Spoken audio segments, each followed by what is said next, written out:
सारे दुकानदार साथियों, नौजवान साथियों, बुजुर्गों, मैं राजीव राय आपके बीच में लोकसभा चुनाव के लिए आपका सहयोग, समर्थन और आशीर्वाद मांगने आया हूं। आशीर्वाद किसी नेता की हैसियत से नहीं, बल्कि आपके भाई और बेटा के रूप में, भाई और बेटा की हैसियत से मांगने आया। वही भाई और बेटा जो 2014 में चुनाव हारने के बावजूद लगातार 10 सालों से हर सुख दुख में आपके साथ भाई और बेटा बनकर खड़ा रहा। जो हमारे खिलाफ चुनाव लड़ने के लिए लोग खड़े हैं, जब कोरोना आया तो कहीं नहीं थे, जब लॉकडाउन आया तो कहीं नहीं थे, जब ट्रेन दुर्घटना हुआ तो कहीं नहीं थे, जब ये विक्टोरिया में बाढ़ और कटान आ रहा था तब कहीं नहीं थे। तब आपका भाई और बेटा आपके साथ खड़ा होकर जो सरकारी गाड़ियों में, पुलिस की गाड़ियों में अनाज और दवाइयां बंट रही थी, वो सरकार की और भाजपा की नहीं थी, आपके इस भाई और बेटे की थी। और हम सारे समाजवादी साथी की दुआ करें। जो राज ऑक्सीजन वाले के यहाँ से फ्री के ऑक्सीजन सिलेंडर जा रहे थे, वो भाजपा वालों ने थे, हम सारे समाजवादी साथी उसको बंटवा रहे थे।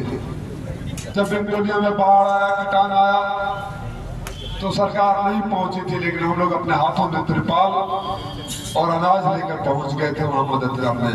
यही हमारा संस्कार है और इसी आधार पर मैं आपसे मांगने आया। चुनाव आया है, चुनाव में हर किसी को अधिकार है कि आप चुनाव लड़ सकते हैं, लेकिन हमारे गुरुओं ने, जिनके चरणों में रहकर मैंने राजनीति का ककारा सीखा, स्वर्गीय चंद्रशेखर जी, स्वर्गीय दिनेश्वर मिश्रा जी मेरे गुरु, श्रद्धेय नेताजी, सबने हमें यही सिखाया कि अगर जनता के बीच से छूट कर आना चाहते हो तो जनता के साथ रहना पड़ेगा, जनता का सुख दुख में खड़ा होना पड़ेगा, जनता को एहसास दिलाना पड़ेगा क्योंकि हम आपकी फिक्र करते हैं। लेकिन क्या हालात हो गए हैं, जब चुनाव आता है तो जाने कहां से जैसे बरसात में मेढक निकल आते हैं, आकर खड़े हो जाते हैं। कोई जिम्मेदारी नहीं, कोई जवाबदेही नहीं, कोई चिंता नहीं, बस जाति को जोड़ लो, जुगाड़ को खड़ा कर लो और चुनाव लड़ने आ जाओ।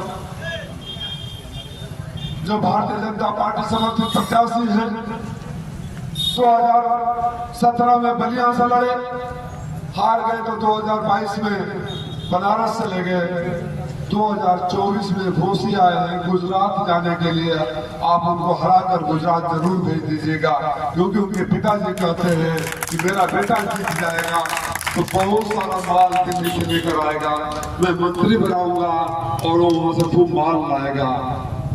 देश का सारा माल तो साथियों गुजरात में ही है। ये हमारे छोटे दुकानदार साथी है। जहां तक आप मेरी आवाज जा रही हो, मेरी बातों को गौर से सुन लेना। जो ऑनलाइन का बिजनेस गुजरात का बिजनेस शुरू कराया है, आपकी दुकानों को बंद होने में बहुत कम समय बाकी है। जीएसटी की मार, ऑनलाइन सर्विस बोर्ड आपके पास आएगा। और वैसे भी 2 बेचने वाले और 2 खरीदने वाले सब गुजरात के ही है, तो माल गुजरात में है, गुजरात भेजने का इंतजाम आप कर देना। अहंकार की भाषा हम लोग खड़े होते हैं तो अलगुराज शास्त्री जी के से लेकर कल्पनाथ राय जी तक जाते हैं और बताते हैं कि हमारे सांसद कैसे सदन में खड़ा होकर घोषी के नाम को रोशन करते थे। जब वो खड़ा होते थे तो सरकार सुनती थी, देश सुनता था। आज अल्ताफ भाई मंत्री जी क्या सुना रहे हैं? जान जाओ, मैं पंचायती राज मंत्री हूँ, अक्लमंदी सारा काफी, और मैं माइनॉरिटी वालों का भी मंत्री हूँ। ओम प्रकाश राजभर जी अगर घोष की लोकसभा के दुख दर्द में कभी खड़े नहीं हुए तो काट ढूंढ कर आकर यहाँ धमकाने की कोशिश मत करना। एक क्रांतिकारी धरती है, जहाँ से आए हो वो वापस भेज देंगे पैसा। वैसे भी मंत्री सिर्फ 4 तारीख तक हो, 4 तारीख के बाद जिन प्रधानों को धमका रहे हो उन प्रधानों को प्रधान जी पाव लागे करते रहे हो। इसलिए प्रधान साथियों अगर वहां सुन रहे हो तो डरने की जरूरत नहीं, क्योंकि 4 तारीख को इनकी विदाई तय हो जाएगी, 5-6 तारीख तक ये पैदल हो जाएगा। खड़ा होकर जिले के प्रथम नागरिक जिला पंचायत अध्यक्ष जी को खड़ा कराते हैं अपनी सभा में, खड़ा करा सभा में सबके सामने बोलते हैं इनका मालिक कौन? इनका मालिक मैं हूँ। लोकतंत्र में मालिक सिर्फ जनता होती है और जनता से जो बड़ा अपने को समझने लगता है जनता उसके औकात दिखाने में एक क्षण भी देर नहीं करती। अगर जनता का मालिक बनोगे तो धूल मिट जाओगे। साथियों, एक हाथी वाले प्रत्याशी बुजुर्ग है, उनके लिए मेरे मन में सम्मान है, लेकिन समझ में नहीं आता कि हर 5 साल बाद इस उम्र में भी उनके आत्मा चुनाव आते ही कुलाचे क्यों मारने लगती है। चुनाव आएगा, कहीं से टिकट का जुगाड़ करेंगे, चुनाव लड़ेंगे, चुनाव खत्म और वापस चले जाएंगे अगले 5 साल के लिए। मैं आपसे पूछना चाहता हूं कि लायक बेटा भी तो वही होता है जो माँ बाप की सुख दुख में सेवा करता है, जो कभी आपके बीच में नहीं रहता हो। उसका हक है कि आपसे आशीर्वाद मांगने का। क्या आपको चाहिए कुछ वोट दे दे, वो भी ऐसी सरकार के नाम पे जिस सरकार ने हमारे नौजवानों को बेरोजगार कर दिया। मैं दावे के साथ कहता हूं कि जहां तक आवाज जा रही है पूरे घोषित लोकसभा में उत्तर प्रदेश में 5 सालों में एक भी गरीब का बेटा सिपाही नहीं बना होगा, फौज में नहीं गया होगा, एक भी नहीं गया होगा। अगर कोई गया हो तो भी मैं इनाम देने के लिए तैयार हूं। पेपर होते हैं, गरीब माँ बाप की आंखों में सपने होते हैं, उम्मीद होती है, पेट काट कर अपने बच्चों को पढ़ाते हैं, कर्जा लेकर परीक्षा का प्रवेश फॉर्म भरवाते हैं, उम्मीदों के साथ भेजते हैं।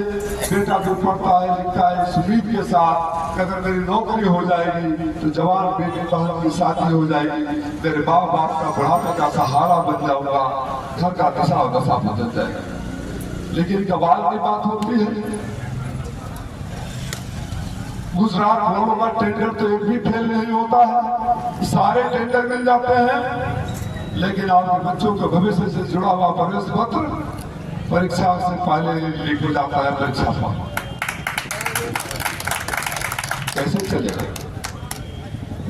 अगर सत्ता में बैठे लोग आपके नौजवान बेटे और भाई को बेरोजगार करते हैं तो मैं आपसे अपील करता हूं कि जो लोग आपके घर वालों को बेरोजगार करते हैं 1 तारीख को साइकिल पर बटन दबा के उनको बेरोजगार कर दो, उनको कर दो जो आपको कर सकते हैं।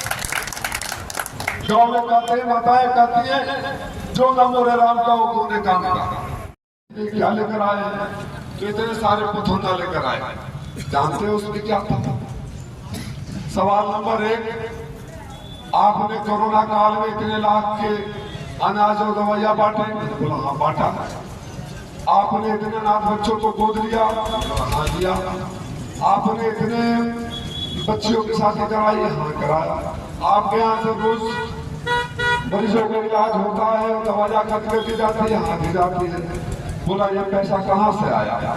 मैंने बोला चिंता मत करो, ये पैसा वहां से बिल्कुल नहीं आया। यहाँ से 10 लाख रुपए का सूट आया था और 3 लाख रुपए किलो मशरूम आता है, वहां से नहीं आया।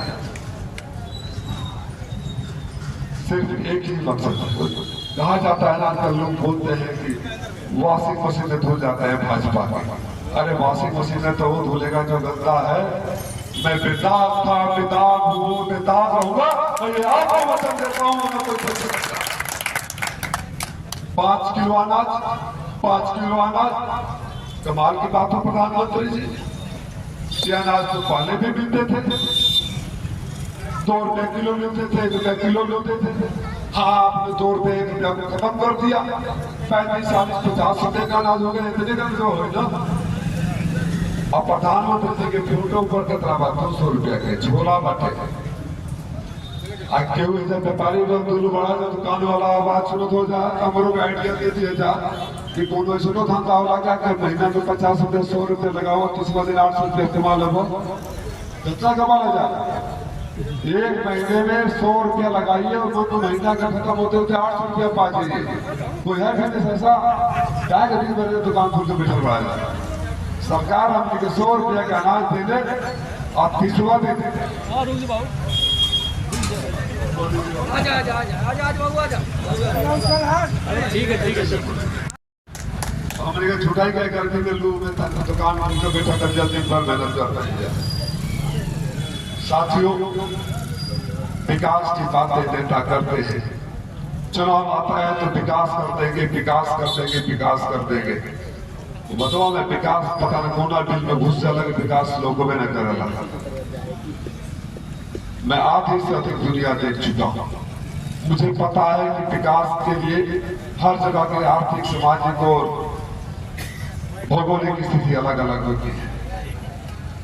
सरकार मिली थी, किसी पद पर नहीं थी, लेकिन आप गिनाने लगेंगे तो घंटों पर कम पड़ जाएंगे। आजमगढ़ से जब मऊ आते हैं, 4 लेनों के बलिया तक जाते हैं, वो 4 लेन हम लोगों ने बनवाया था। जितनी बड़ी सड़कें हम लोगों ने बनवाया था। आपके विधानसभा के प्राइमरी हेल्थ सेंटर हो या महिला अस्पताल हो, हम लोगों ने बनवाया था। जो सड़कें टूट गई उसको रिपेयर नहीं करा पा रहे, उपचुनाव हो रहा था। घोसी की सड़कों को बड़ी बड़ी गाड़ियों से रौंदा जा रहा था। बड़े बड़े मंत्री, उप मुख्यमंत्री साइकिल वाले को धक्का मार रहे थे। आपने जो धक्का मारा क्योंकि होश ठिकाने में आ गए। बड़े बोले मंत्री जी लगातार बोलते रहते हैं। मैं अपने मालिकों से, देर हो गया दूसरी सभा में जाना, बात करने की इच्छा तो बहुत थी, मैं अपने मालिकों से सिर्फ इतना निवेदन करता हूँ कि आज अपने सोने से पहले दिल पे हाथ रखना, खुद से एक सवाल करना कि क्या आपके दुख सुख में जो बाकी दोनों प्रत्याशी हैं कहीं खड़े हुए हैं, कभी दिखाई दिए हैं और नहीं दिखाई दिए हैं, तो आप तो अपने गाड़ी का ड्राइवर, ट्रैक्टर का ड्राइवर रखते हो, ट्रेलर चलाने वाले रखते हो, खेत जोतने वाले रखते हो, तो उसको भी पूछताछ करके रखते हो कि कहाँ काम किए थे, जो कहीं काम ही नहीं किए थे उनको काम मत देना। 10 सालों से लगातार आपका भाई और बेटा बनकर सेवा कर रहा हूँ। इस लड़ाई में आप मेरा हाथ मत छोड़ना, मैं आपका जिंदगी पर साथ नहीं छोड़ूंगा, आजीवन निभा रहूंगा। उम्मीद है कि आपका सहयोग, समर्थन और आशीर्वाद मुझे जरूर मिलेगा। आप सबको पुनः प्रणाम, धन्यवाद। जय हिंद, जय समाज।